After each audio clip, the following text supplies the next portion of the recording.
प्यारे बच्चों, आज अपन गणित विषय के अंदर एक ऐसे बिंदु के ऊपर अध्ययन करने वाले हैं जो आप कक्षा 6 से लेकर के 10वीं तक सब प्रकार की कक्षाओं में इससे संबंधित कुछ न कुछ है वो टॉपिक्स है वो आते हैं। और आज हमारा जो विषय है उस विषय का बिंदु है पृष्ठीय क्षेत्रफल एवं आयतन। आज अपन पृष्ठीय क्षेत्रफल और आयतन का अध्ययन करेंगे। पृष्ठीय क्षेत्रफल और आयतन होता क्या? हमने कई प्रकार के जो छोटी कक्षा है, कक्षा 6 और 7 के अंदर हमने आयत और वर्ग इन दो विषय के अंदर अध्ययन किया है। जैसे आपके सामने एक श्यामपट्ट लगा हुआ है, इस श्यामपट्ट का जो पृष्ठ आपको दिखाई दे रहा है, इस पृष्ठ के अंदर आपको इसके ऊपर और नीचे की दोनों जो भुजाएं हैं वो बराबर और इसके जो सामने की भुजाएं हैं वो भी आपस में बराबर है, लेकिन चारों भुजाएं आपस में समान नहीं है। ऐसी आकृति जिसके अंदर आमने सामने की भुजाएं हैं वो समान होती है, उसे आयत और एक वर्ग की जैसे एक आकृति मैं आपको दिखाना चाहता हूं कि जो आपके सामने मेरे पास में एक आकृति है, उस आकृति में जो पृष्ठ आपको दिखाई दे रहा है, इस पृष्ठ का जो प्रत्येक भुजा है वो आपस में बराबर है। तो इस प्रकार का जो पृष्ठ जिसकी सभी भुजाएं आपस में समान होती है, इस प्रकार का जो पृष्ठ होता है वो वर्ग कहलाता है। इसके साथ साथ जैसे आप बड़ी कक्षाओं में 9th और 10वीं कक्षा के अंदर इससे संबंधित ही आगे बिंदु आते हैं, जैसे घनाभ और घन, घनाभ और घन। घनाभ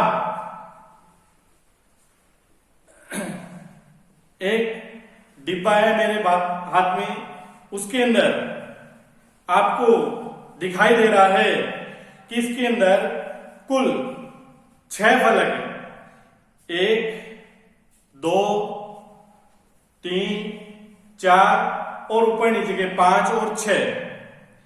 इन फलकों को देखने पर इसका जो घनाभ है, इस घनाभ का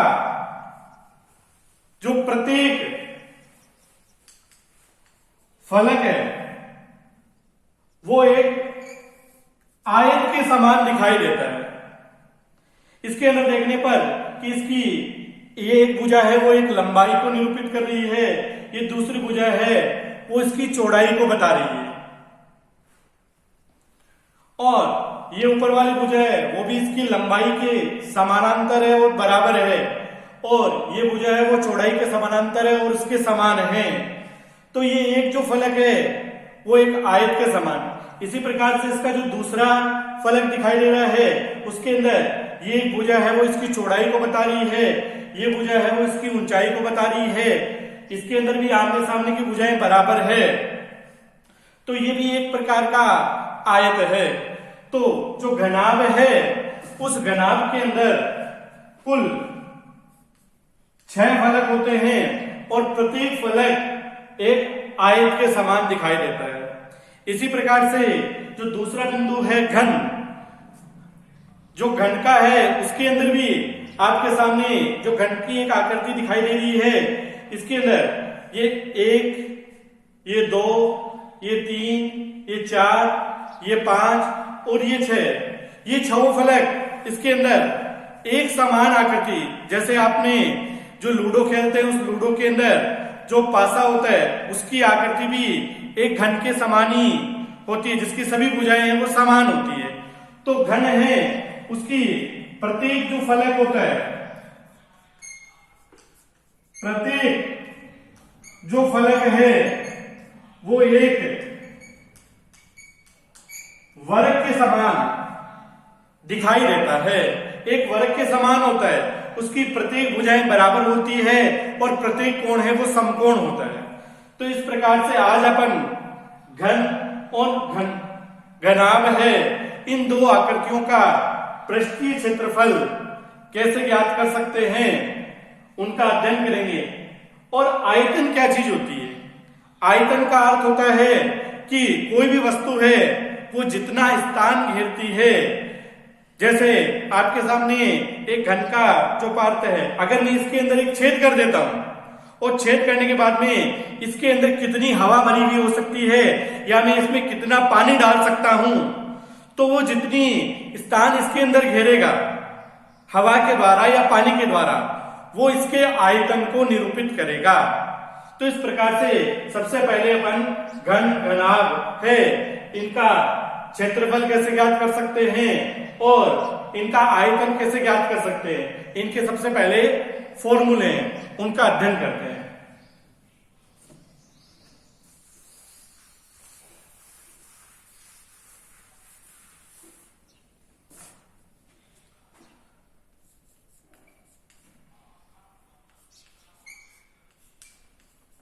घनाभ का पृष्ठीय क्षेत्रफल, ये घनाभ है। इस घनाभ के अंदर एक भुजा है वो इसकी लंबाई को, एक इसकी चौड़ाई को, और उसका प्रत्येक फलक वो एक आयत है और इसके अंदर कुल 6 फलक है। तो जिस प्रकार से हमने आयत का क्षेत्रफल है वो हमने छोटी कक्षाओं में सीख रखा है, तो उसी के क्षेत्रफल का अपन प्रयोग करते हुए घनाभ के क्षेत्रफल का परिकलन है वो करते हैं कि आयत का जो क्षेत्रफल होता है वो होता है लंबाई गुणा चौड़ाई, और इसके अंदर कि ये जैसा फलक है इसके जैसा ही इसके ठीक पीछे का फलक है, ये दोनों फलक वो एक समान है। तो इस प्रकार से इसके अंदर कुल एक जैसे है वो 2 प्रकार के फलक है। तो मैं इसको क्या कर देता हूं, एक कोष्टक में लगा करके 2 से मल्टीप्लाई कर देता हूं ताकि हमारे पास 2 आयत के फलक जो एक समान है उन फलकों का क्षेत्रफल है वो हम लिख सकते हैं। अब इसके अंदर 2 फलकों का क्षेत्रफल हो गया, कुल 6 फलक होते हैं।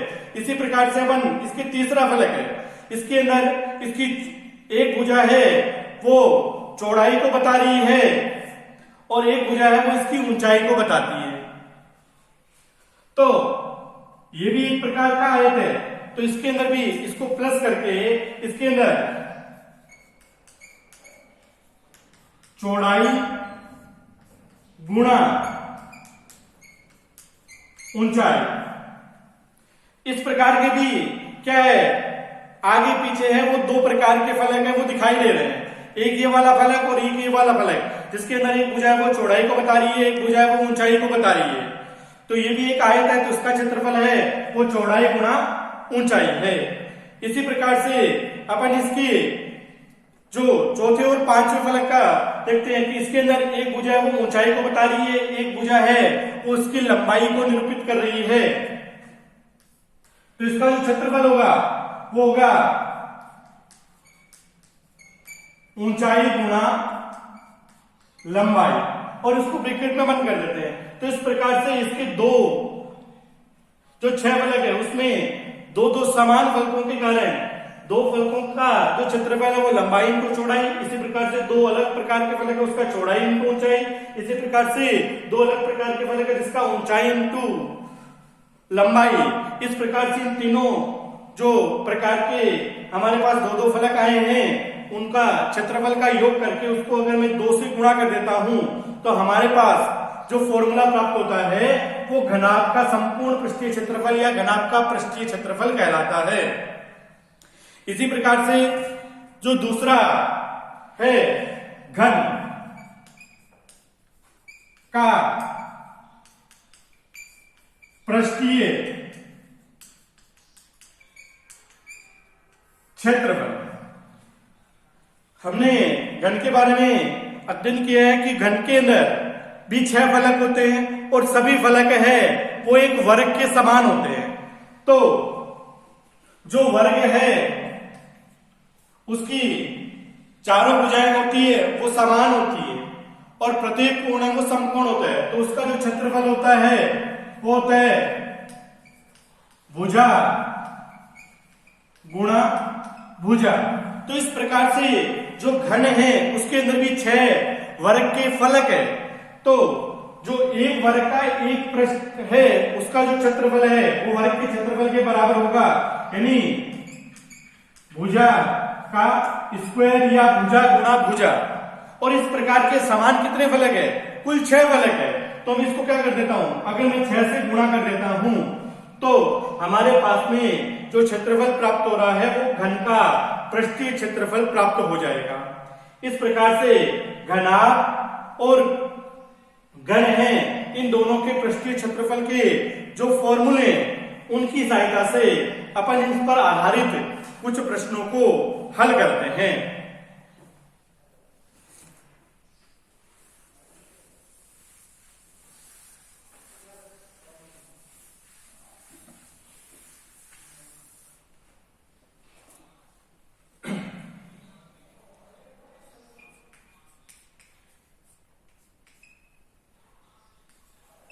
जो घनाभ है उस पर आधारित कई प्रकार की आकृतियां हैं वो हमारे को देखने को मिलती है। जैसे कोई भी संदूक हो सकता है, कोई भी बक्सा हो सकता है, कोई भी कमरा हो सकता है। ये सब घनाभ के उदाहरण हैं। इनमें से एक उदाहरण लेते हैं, जैसे एक संदूक है। आपके सामने एक प्रश्न है कि एक संदूक जिसकी लंबाई है वो 10 मीटर,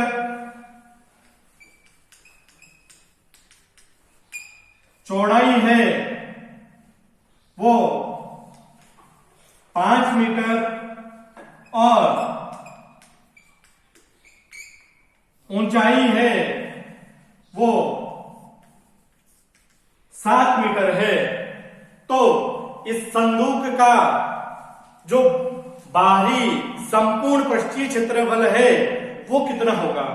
तो जो संदूक है जिसकी लंबाई है वो 10 मीटर है, चौड़ाई है 5 मीटर है और ऊंचाई है वो 7 मीटर है, तो इसका संपूर्ण पृष्ठीय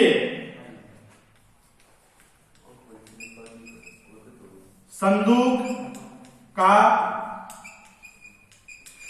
संपूर्ण पृष्ठीय क्षेत्रफल, हमने भी जो घनाभ है उसका संपूर्ण पृष्ठीय क्षेत्रफल है उसका सूत्र उत्पन्न करके मैंने आपको बताया है।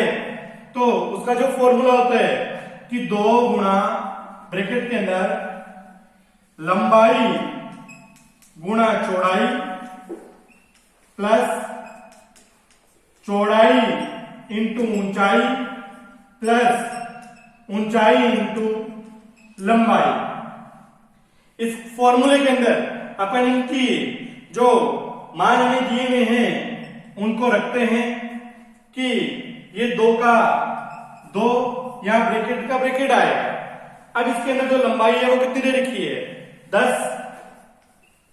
फिर गुणा चौड़ाई का मान है वो 5 है, प्लस चौड़ाई 5 गुणा ऊंचाई है वो 7 है, प्लस ऊंचाई 7 और लंबाई है वो 10। सबसे पहले इसके अंदर जो कोष्टक के अंदर दिए हुए मान है उनको अपन हल करते हैं। 2 10 इंटू 5 50, 5 इंटू 7 35 और 7 इंटू 10 70। इन सबको जो ब्रैकेट के अंदर मान आए हैं उन सबको अपन जोड़ते हैं। 50 और 35 है वो 85, 85 और जो 70 है वो 155। ये 2 का 2 और इन सबको जोड़ने पर हमारे पास में 155 है वो प्राप्त होते हैं। अब यहां जो ब्रैकेट है वो एक प्रकार से मल्टीप्लाई अर्थात गुणा को प्रदर्शित कर रहा है। तो 2 को 155 से गुणा करते हैं, 2 को 5 से गुणा किया 10 10 और हासिल का 1 11, 2 और 1 हासिल का 3 310। और हम यहाँ किसका अध्ययन कर रहे हैं? क्षेत्रफल का अध्ययन करते हैं। तो क्षेत्रफल के अंदर जो इकाई लगती है वो वर्ग और इकाई। इकाई यहां पर हमें क्या दे रखी है? अगर मीटर दे रखी है तो वर्ग मीटर, और अगर सेंटीमीटर दे रखी है तो सेंटीमीटर। किसी भी प्रकार का अगर अपन क्षेत्रफल ज्ञात करते हैं तो उसकी इकाई है वो एक जैसी होनी चाहिए। अगर समान नहीं है तो अपन को उसकी इकाई को समान, सबसे पहले समान किया जाता है। इस पर आधारित एक प्रश्न और देखिए।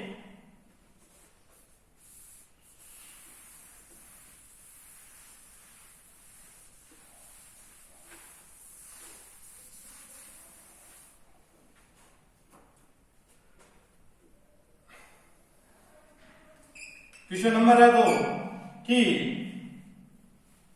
एक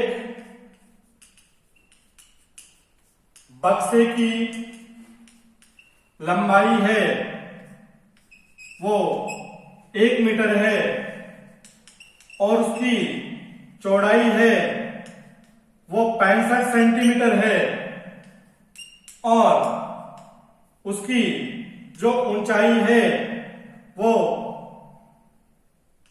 50 सेंटीमीटर है। तो अपन को इसका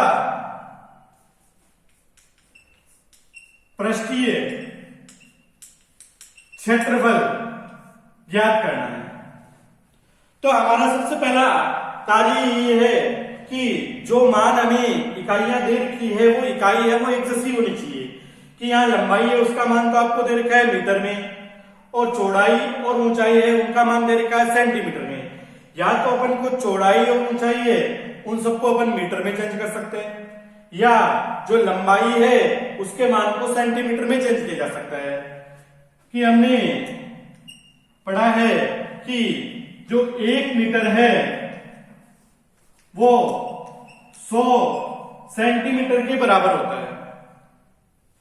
अगर अपन किसी मीटर की इकाई को सेंटीमीटर में बदलते हैं तो उसको 100 से गुणा किया जाता है, और अगर किसी सेंटीमीटर की इकाई को मीटर में बदलते हैं तो उसमें 100 का भाग लगाया जाता है।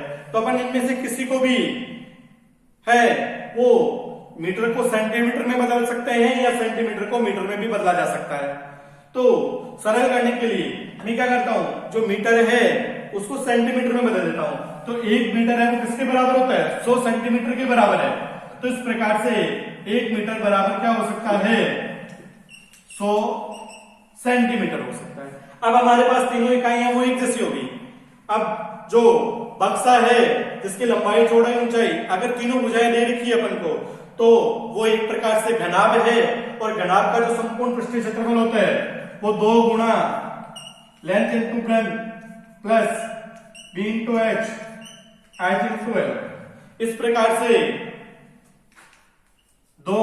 इसकी जो लंबाई है वो कितनी है? 100 गुणा इसकी जो चौड़ाई है वो है 65, इसकी चौड़ाई है वो 65 गुणा ऊंचाई है वो 50 प्लस जो ऊंचाई है वो 50 और जो लंबाई है वो 100। 100 को 65 से गुणा करते हैं तो हमारे पास 6500। इसी प्रकार से 65 को 50 से गुणा करते हैं तो आप अगर किसी संख्या में अगर 0 है तो उसको एक बार भूल जाइए, केवल संख्या से उसको मल्टीप्लाई। जैसे 5 है, 5 को 5 से गुणा करते हैं 25, 5 को 6 से गुणा किया 30, हासिल की 2 32। अगर 0 है तो उस 0 को सबसे लास्ट में लगा दो तो 3250। इसी प्रकार से 50 को 100 से गुणा किया तो 5000। इन सबको अपन जोड़ते हैं भाई 0 0 0 तो यानी 0 0 0, इकाई का अंक 0 है तो हमारे पास 0 है। फिर 0 5 और 0 तो जोड़ने पर 5 आता है। फिर 5 और 2 7 और 0 तो 7, 6 और 3 9 और 9 और 5 14। ये 2 से गुणा हो जाएगा, इसको 2 से गुणा करते हैं तो 0 5 दूनी 10, हासिल का 1, 7 दूनी 14 और 1 15, 2 को 4 से गुणा किया 8 1 9 और 2 29,500 वर्ग। और यहां हमने सेमी, इसकी इकाई को अपन इस प्रकार से भी लिख सकते हैं कि 29,500 सेमी स्क्वायर भी लगाया जा सकता है। वर्ग सेमी के स्थान पर आप सेमी स्क्वायर है उसको भी लिख सकते हैं। तो इस प्रकार से अपन किसी भी घनाभ है उसका पृष्ठीय क्षेत्रफल है वो ज्ञात कर सकते हैं। इसी प्रकार से आगे का जो प्रश्न है वो घन पर आधारित लेते हैं अपन एक।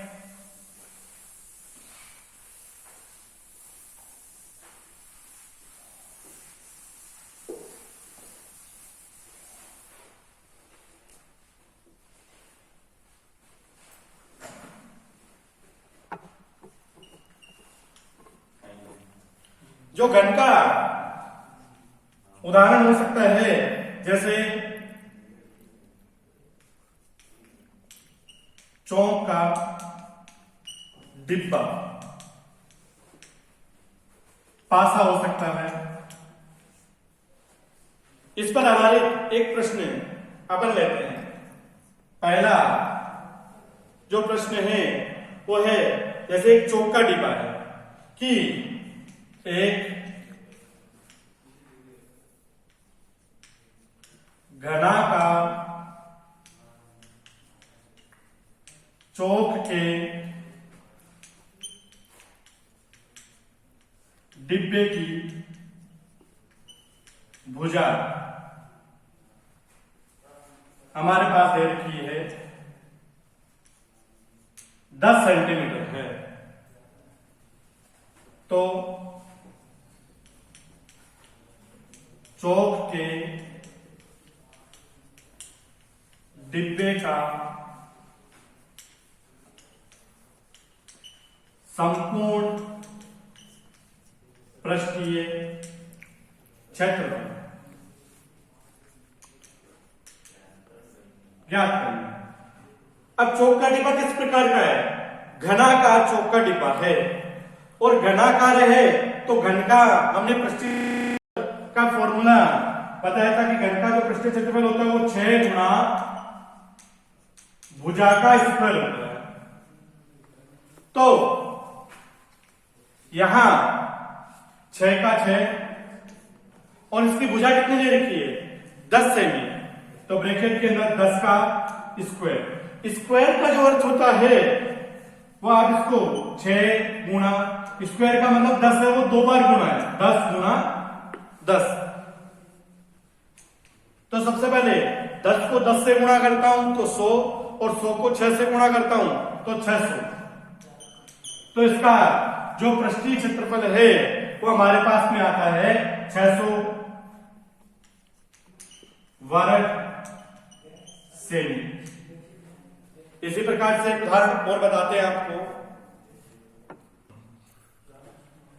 एक प्रश्न अपन ऐसा करते हैं कि आपको अगर कोई घन है या घनाभ है उसका पृष्ठीय क्षेत्रफल दिया हुआ है, अपन भुजा उसकी कैसे ज्ञात कर सकते हैं? तो इस पर आधारित है कि एक घनाकार पासे का संपूर्ण पृष्ठीय क्षेत्रफल वो है 216 सेमी स्क्वायर है। हमें पासे की भुजा ज्ञात करनी है। तो जो पासा किस प्रकार का है? घनाकार। तो घनाकार पासे का पृष्ठीय जो क्षेत्रफल है उसका फॉर्मूला होता है 6 गुणा भुजा स्क्वायर। अब आपको प्रश्न में क्या लिखा है कि घनाकार पासे का संपूर्ण पृष्ठीय क्षेत्रफल है वो 216 सेमी स्क्वायर दे रखा है, यानी किसका मान दिया हुआ है? पृष्ठीय क्षेत्रफल का। तो उसके मान को अपन पृष्ठीय क्षेत्रफल की तरफ, यानी घनाकार पासे का पृष्ठीय क्षेत्रफल, यानी इसका मान आपको दिया हुआ है। तो यहां में 216 लिख देता हूं, यहां बराबर का बराबर फॉर्मूला के 6 गुणा भुजा का स्क्वायर। अपन को भुजा का मान निकालना है, तो यहां 6 गुणा के रूप में, और इसको अपन पक्षानंदन करते हैं और बराबर की दूसरी दिशा में जाता है, तो जो संख्या है वो अगर गुणा में है तो दूसरी, और पक्षानंदन होने पर वो संख्या है वो भाग में चली जाती है। तो 216/6 बराबर हमारे पास क्या आ जाएगा? भुजा स्क्वायर आ जाएगा। अब 216 के अंदर 6 का भाग लगाया जाता है। 216 में अगर आप 6 का भाग लगाते हो तो इसका भाग है वो 36 बार जाता है। तो हमारे पास भुजा स्क्वायर बराबर क्या आ जाएगा? 36। अब किसी भी संख्या के ऊपर अगर वर्ग की इकाई लगी हुई होती है और उसके ऊपर जो वर्ग है उसको हटाने पर जो उसके बराबर में संख्या होती है उसका वर्गमूल लिया जाता है, और वर्गमूल लेने पर उस संख्या को अंडररूट के अंदर लिखा जाता है, यानी भुजा बराबर रूट 36 आ जाएगा। और जो 36 होता है वो किसका वर्गमूल होता है? 6 का वर्गमूल होता है। तो हमारे पास इसकी भुजा आ जाएगी 6 सेंटीमीटर। तो इस प्रकार से एक घनाकार पासा जिसका संपूर्ण पृष्ठीय क्षेत्रफल है 216 है, उसकी भुजा कितनी होगी? 6 सेंटीमीटर की होगी। इस प्रकार से हमने जो घन और घनाभ है इनका पृष्ठीय क्षेत्रफल अपन कैसे ज्ञात करते हैं इसके ऊपर आधारित मैंने आपको कुछ प्रश्न हैं वो बताए हैं। इससे संबंधित कुछ प्रश्न मैं आपको हल करने के लिए कॉपी में दे रहा हूं, जो आप डिस्क्रिप्शन बॉक्स में जाकर के उनको देख सकते हैं और उनको हल करके और कमेंट बॉक्स के अंदर उनके हल को जरूर भेजिए।